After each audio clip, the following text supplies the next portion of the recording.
If you're a Pitta dominant person and wondering what is the most ideal yoga for you, then this episode is for you.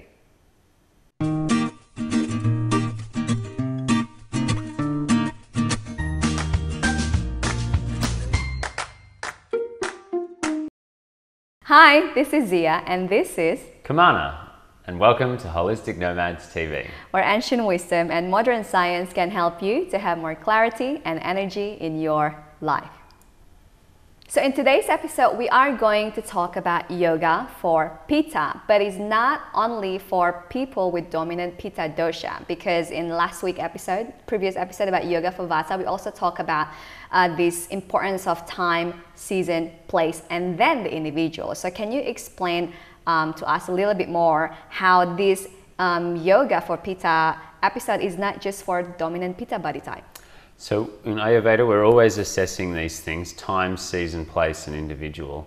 And it's the balance of those things that defines how we will apply treatment and where the cause for the imbalance is coming from. So the therapies that we're going to look at, the yoga therapy for Pitta, could be used for Pitta times of the day, which is 10 till 2, both middle of the day and middle of the night sort of period. And then we're looking at time, season. The season for Pitta is a humid, summer, hot, tropics, areas where there's a lot more heat and damp at the same time. Then the time, season, place. The place for Pitta is going to be like a desert or a hot area. The tropics, would you count that as Pitta? The tropics could be, yet I'd be looking like a place within the tropics. Do you know what I mean? The tropics is a big area. We could plot it as a hot. The beach during July, August in the tropics. Exactly. Now we're talking a place within that that's even hotter again. Exposed sun area in the tropics or something. And then we look at individual. In individual, we break it into the prakriti, the person's birth constitution. What were their genetics like when they were born? What's the ratio of the doshas that's happening there? And their vikriti, their present imbalance. What doshas have they built up over their life and are still stuck within the system?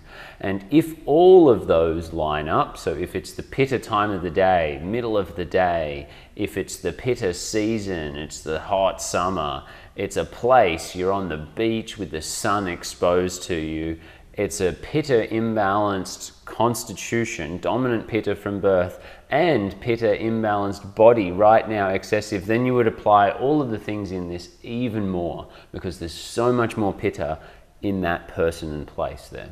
One more thing, because there's what is this? Age as well. Yep. I'm not sure whether we have talked that in the previous episode, but basically throughout our lifespan, there's also dominant dosha. So when we were just born until for women just before puberty is the kapha stage, and for Pitta stage is puberty until before menopause, and then the vata stage is onwards. Yeah. So would you also mention that people in this category of age, which is that puberty before in that stage of life that's dominant Pitta, it's definitely one of the things. It will come under the vikriti for most Ayurvedic practitioners, the present imbalance where they are right now. Their stage of life is associated with vikriti. Some doctors put it under time.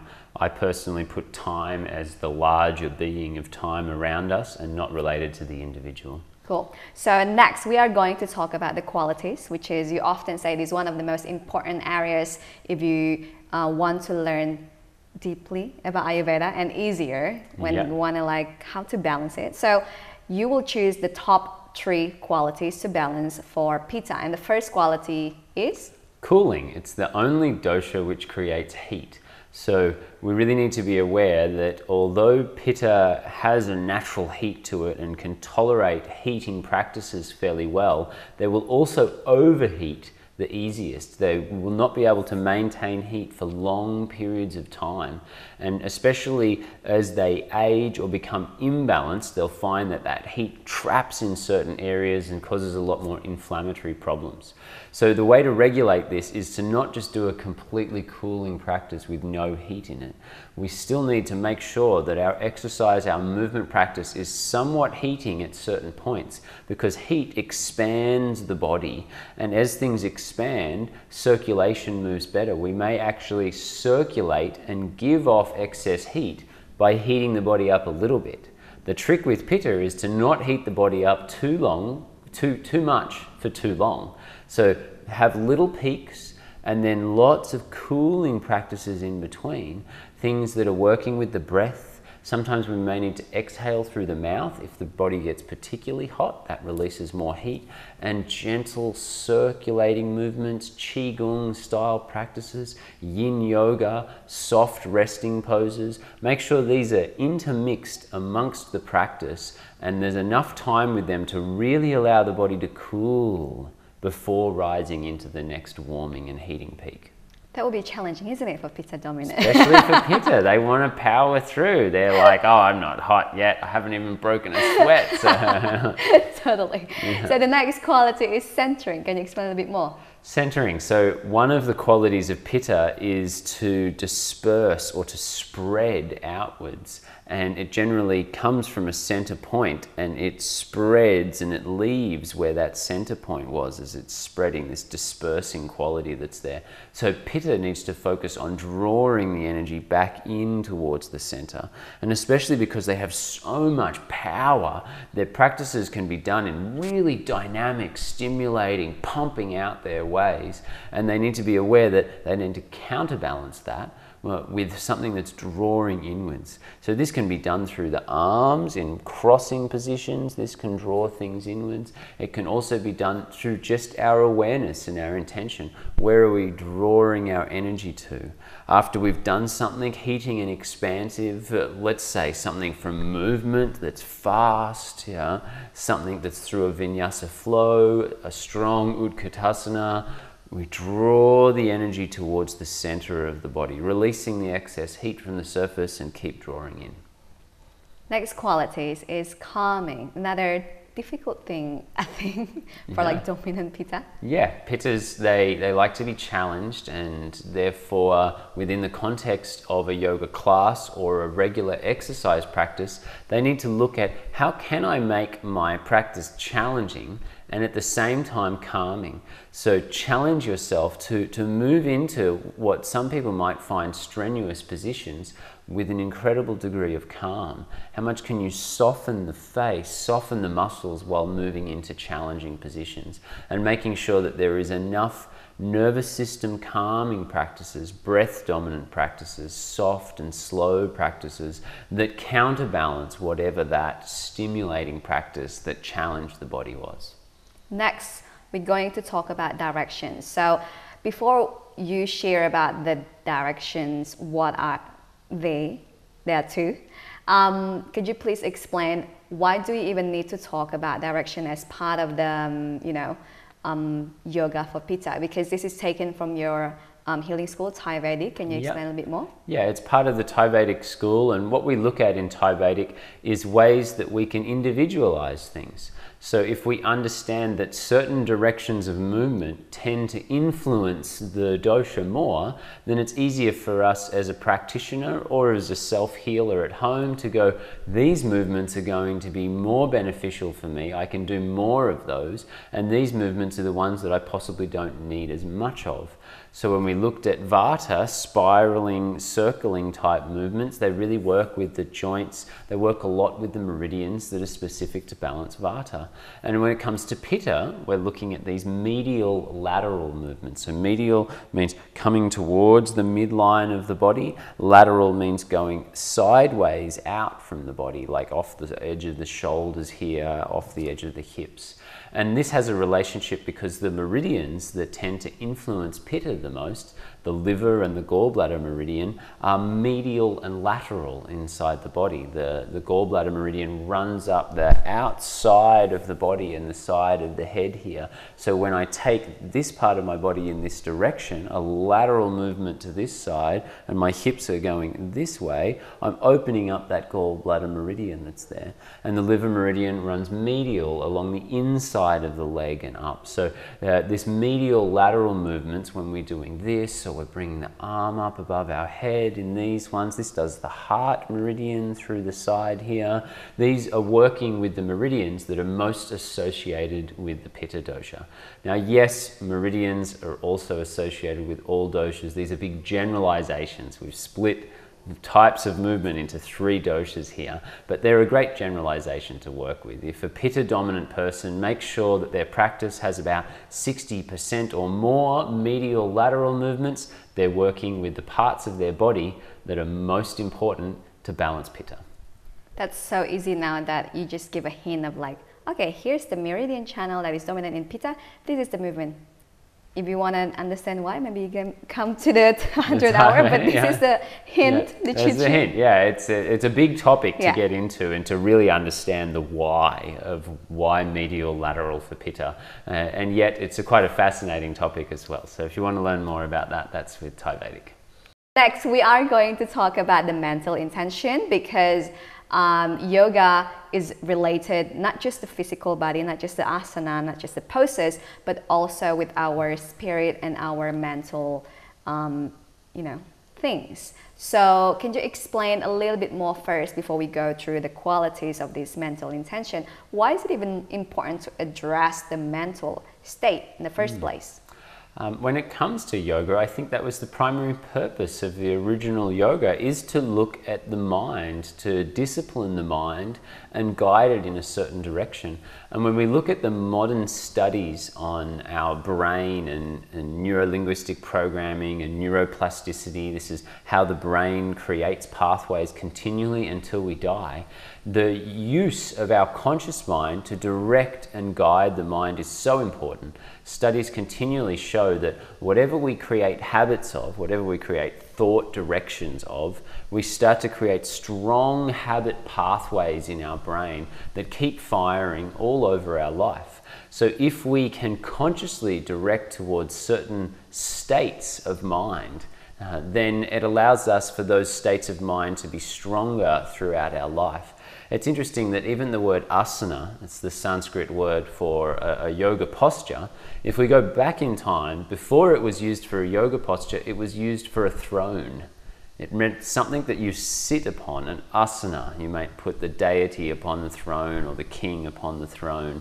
And in that context, they're saying that the poses were thrones, were still seats that we could put upon them a certain state of consciousness. And we use a different asana to put a different state of consciousness on it. Now that's getting into a lot of the detail. Here we're just looking at the understanding that every movement that you do in yoga, you should be using your mental consciousness to create a certain consciousness state there, a specific state that you want to be able to recall upon and enhance into the rest of your daily life. So what is the first mental intention for Pitta? The first one for Pitta is compassion. So this compassion relates to not just compassion for others, but also compassion for our own body and our own cells. Pitta tends to have a mental nature that's very driven and focused on the goal, and sometimes that can be at the expense of other things around it, including people, the environment, its own body. They'll just go, go, go and not realize what they've burnt until they got to the end and they achieved the goal, and then they're like, whoa. So they really need to learn about compassion. And if they cultivate this compassion as like, oh, how can I be even more compassionate to my own body as I move through these postures? How can I be more compassionate to those in the room around me? And they don't have to do something compassionate, they just have to cultivate the state, to have that as a mental intention. Next one, what's the next quality? The next quality is play. So here we're looking at the need to play with life. Pitta can sometimes get very serious, driven, focused only about the goal or the task, rather than like, wow, what's happening now? Who's here? Let's have some enjoyment with it. So bringing a little bit of play into the practice, something that's new, sometimes partner yoga, these things can be very playful and can keep that alive in their life. Next mental intention is surrender. Surrender. So surrender is to go, oh, it is not all about me. It is about something bigger than me. and to surrender to a higher will. And most religions, they talk about this, God willing, if God wants to nourish this. They really have this understanding that something bigger than us, a higher hand, is guiding life continually. And the Pitta person wants to be in control. They want to go, no, I guide life. It's my choices. I rule this. And there's nothing wrong with placing your actions and really going for something. But in the bigger picture, we should surrender the fruits of our actions to something bigger than us. We go, there is a higher intelligence here. How can I surrender? I'm going to do what I feel is best because I feel it's best. And I'm going to try my best and put it all in there. And from there, I'm going to surrender the results and just see what happens. I just want to add to that, because speaking from my experience, like even though my dominant dosha is Vata, like if you watch this channel for a while, you know that I've been mentioning that a lot. But because I'm in the stage of this Pitta stage, right, my age, then all of this quality like compassion and surrender, and then what's the other one? Play. I noticed that it's something that I need to cultivate, you know, consciously.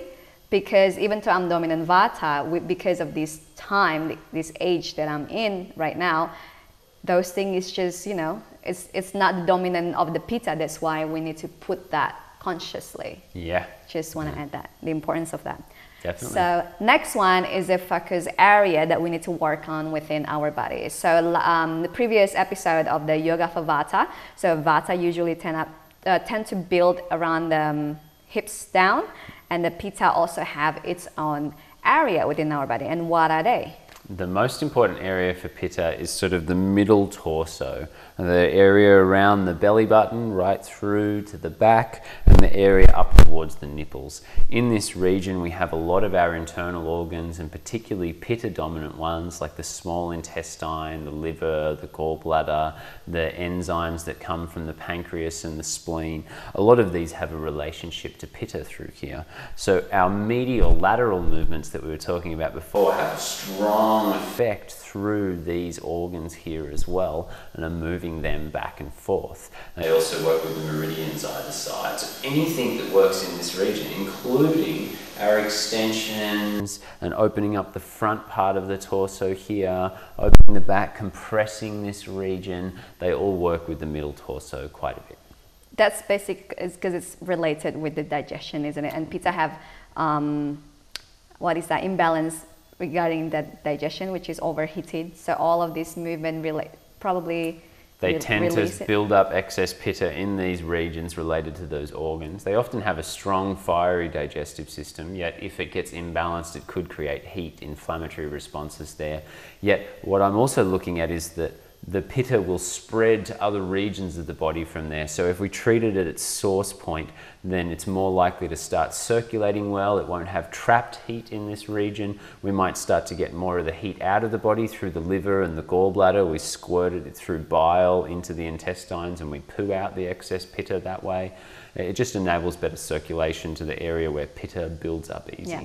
Again, the importance of Ayurveda is treating the root, you know, the cause. Yeah. Go straight to the center, to the source, to the center. Yeah. Next one, which area that Pitta needs to be pay attention? The next one is the neck and the shoulders. And as Pitta is associated with heat, heat rises up in the body just as it does everywhere in the world. Heat rises up, and when it comes up to the shoulders and the neck, it bottlenecks. It had this much body to move through, and now all of a sudden it's only got this much body to move through. So a lot of the time that heat can create tension inside the neck and this region here. So we need to start looking at practices that work with the shoulders and the neck, and particularly joint rolling is one of the most important practices for Pitta. Circular type movements of the shoulders and the arms that move through medial and lateral type movements, and these things are all really important to work with for the shoulders and the neck for Pitta.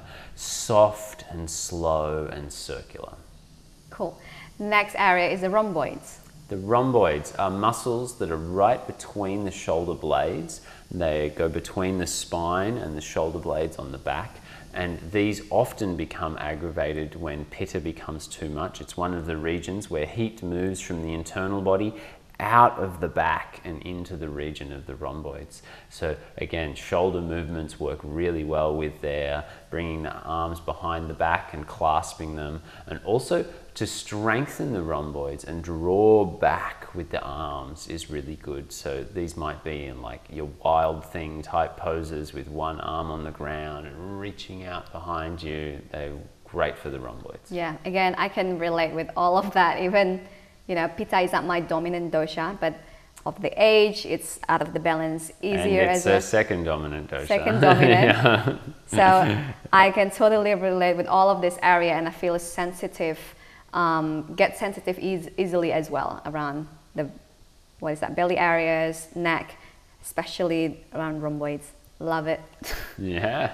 Next one is the asana itself, the poses. So what are the 3 examples that you recommend Pitta dominant? So the 3 specific poses I've gone for, I've first gone with the sitting pose, and the sitting pose is a seated twist. So any of those seated twists where you might bring one foot in front of the other knee and you might twist in this sort of direction and in the other direction, they tend to compress and open and work through the torso right here.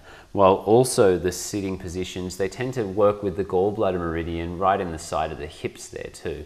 So we're really working with the gallbladder meridian, and we're working right through this middle torso with that. We can do it in a calm, synchronized breath type way. Next one. Next one is Bhujangasana in Sanskrit. It's like a cobra pose. So we've got our hands on the floor and our feet picked into the floor. There's a full extension of the spine as we're opening up through the front of the chest. It activates the rhomboid muscles on the back of the body. So we really get this opening up through the front. An opening of the belly allows excess heat to start circulating through here.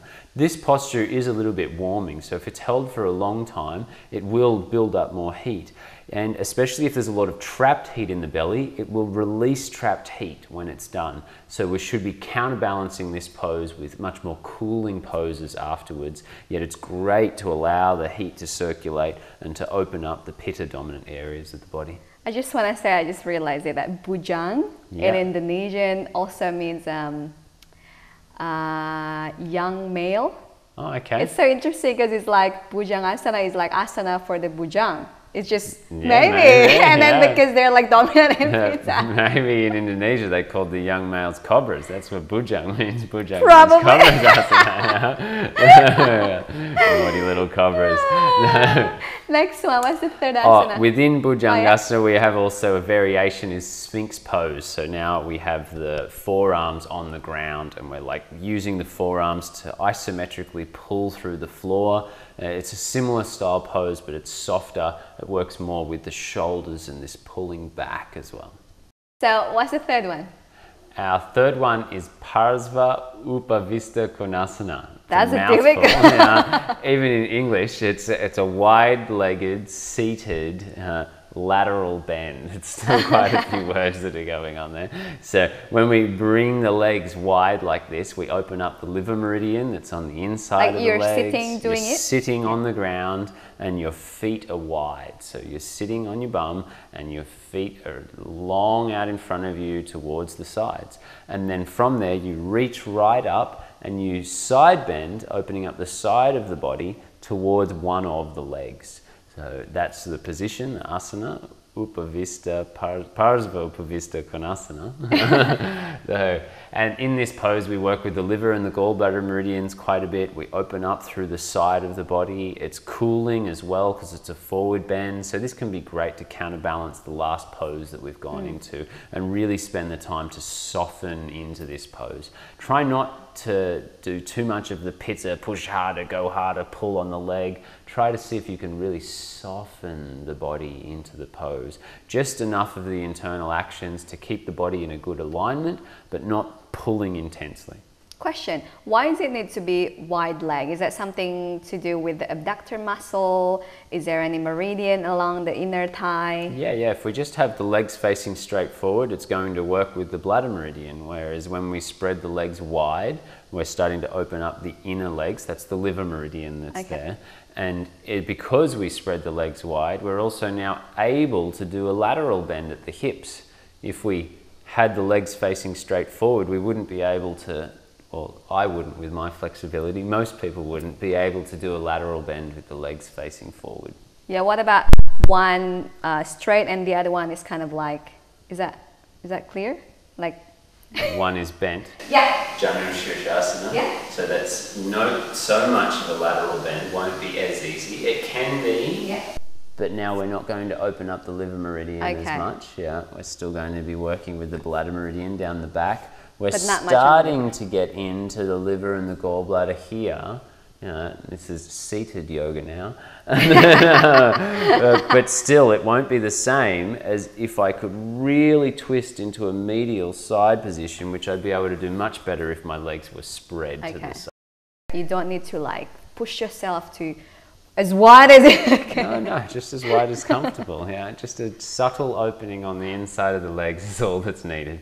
And I often use a bent knee in that position. The legs don't need to be fully straight as well. I'm sometimes putting cushions underneath my bum, bend the knees, have the legs out to the side. Yeah. So last part is the meditation and the pranayama, and this is something that is, even though we put it at the end, it doesn't mean it's least important. It's actually also probably even more important, would you say, for dominant Pitta? Yeah, I would say all of it's important, and when it comes to yoga, absolutely. Meditation and pranayama are the most important practices of yoga. They're the things that are common, especially meditation, to all paths of yoga. So there's many paths to oneness, to union. That's what yoga is originally intended. And asana, physical postures, are not common to all paths of yoga, but meditation is. Meditation is within the physical postures, it's within the seating practices, it's within the mantra practices, it's within karma yoga to others. It's common in all of them. So very important for us to build a meditation practice. Wonderful for our mind, wonderful for our focus, great for our creativity. It keeps the mind alive for longer and be able to download more ideas easily. So the first one, you have three. The first one is breath awareness. Can you explain more on that? So with the Pitta, we often like to make things a certain way. To go, oh, I'm going to try and make the breath like this, or I'm going to achieve this goal in my life and I'm going to shift the environment to how I would like to mold it. And with a breath awareness practice, we're letting go of all expectations, all desires, all wants for our breath to be a certain way. And we're just observing the breath as it is. We're just, oh, how is it? Where is my breath naturally moving more towards? And these sorts of breath awareness practices can be a great meditation for them. Just keep the awareness upon the breath and going, oh, I'm breathing a little bit more into my belly, and keep noticing that, keep bringing the mind back to the breath as the awareness. That can be a great practice for Pitta. Is it similar with the breathing awareness practice from Thich Nhat Hanh? Like he specifically a lot of Buddhist type breath practices, Buddhist type meditation practices involve some form of breath awareness. Cool. Next one is something related with color. Yeah, color is important for Pitta. Pitta, I should say the fire, not Pitta, the 5 sense organs, 5 elements. The fire sense organ is the sight, and it's associated with Pitta and influences Pitta a lot inside the body.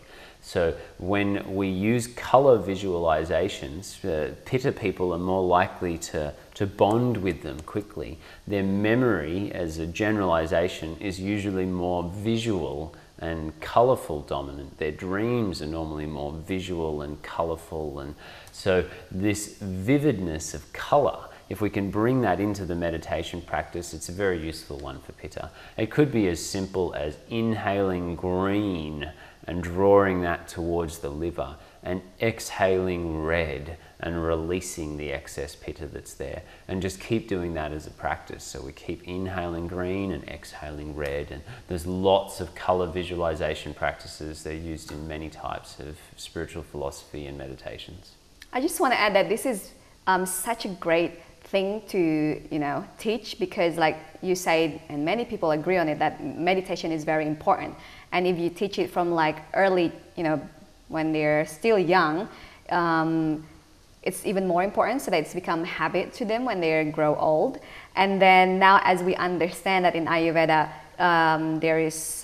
everyone has their individuality on dosha, and also different age have different, what is that, dosha tendency. Yeah. So now for like, if you want to teach meditation to like teenager, if they teach like, oh, this is sitting and then just like think nothing, they will get bored. But if we can relate to them, speak their language of like, okay, so you're in puberty state, you're more interested with something that is visual, do this kind of meditation, they will be easier to bond, isn't it? Yep. Yeah. So that's great. So next one, what is the example of this last one? The last meditation practice for Pitta is a visual meditation. It's known as Trataka.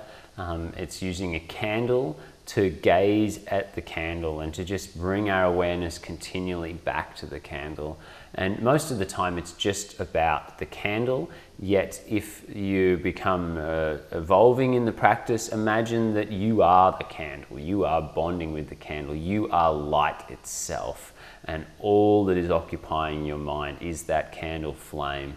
I like to do this with some form of natural candles so that we're not breathing in the petroleum byproducts from the candles, so a soy-based candle, a beeswax-based candle, or a ghee lantern, or any of those natural source type lanterns will be ideal to just watch it for a period of time and just keep your mind coming back towards the flame. I am the flame. I am the flame.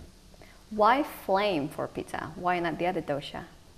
Because we're working with the sense of sight here, and Trataka could be used for any dosha, could be used for Vata, Pitta or Kapha, yet sensory related to the sight is generally associated a little bit more with balancing Pitta. It's also a therapy that's used a lot to strengthen the eyes, and Pitta often gets more eye imbalances as well. We're not talking about a bright light. We're not talking Pittas should go out and look at the sun. We're looking at like a single small candle flame that can be quite balancing. It's a soft type of flame here compared to the fiery flame that they would normally deal with in their day-to-day life. Yeah. So a soft, controlled, focused flame. It represents the ideal of where they want to take their Pitta to in life. They can use their Pitta as a focused, persistent direction, or they can use it as this fire intense and it'll explode and damage things in their life. So it gives them a representation of the ideal way to bring forth their own Pitta, their own flame in the world. Cool. So last question before we wrap it up. What if someone has a mixed dosha? Because it's quite rare to have some people that is just dominant Pitta as their individuality. What do they need to do in their practice if they have combination of the dosha? I would say start out with the ones that are balancing for Vata. Vata is one of the most important doshas for all of us to balance. If you do have a combination dosha and you're really certain of it, you know that yes, it's Vata and Pitta, then you start to look at how you could mix that up. Maybe for the season where Vata is dominant, say the cold, dry winter, you're going to be doing a lot more of the Vata balancing yoga and meditation practices. Let's say it's 80% of your dominant practice or something. Whereas in the hot summer, you might be doing more to balance your Pitta. It could be 80% of your practice. So me as Vata and Pitta, I will alternate between practices depending on how I'm feeling on that day, the time of day when I'm doing my practice, and many other things. So as a beginner, just start with balancing Vata. You're not really going to go wrong there, and start to evolve into mixing some of the other practices and building self-awareness. As that builds, you'll be able to guide yourself much easier.